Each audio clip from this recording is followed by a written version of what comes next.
my 2016 bike check. Let's get started. Bruh. Starting with the frame, I have a 2015 Fit Dan Conway Level 3 bike. I have Animal Edwin grips with ODI bar ends. I have Fit copper bars with a white profile stem. I also have copper shadow forks. I have a chrome Fit 25-2 sprocket with copper Fit cranks and black pedals. I have a chrome shadow seat post with a Fit bar stool seat.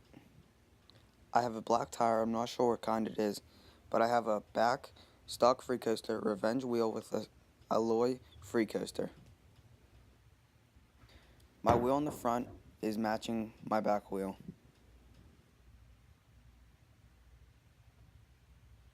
I also have shadow headset cap and spacer. I ride 2 black shadow pegs.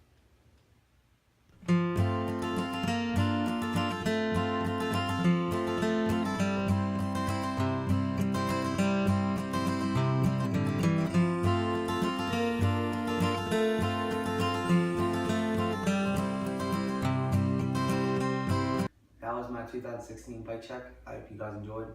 Don't forget to like, comment, and subscribe. Thanks for watching.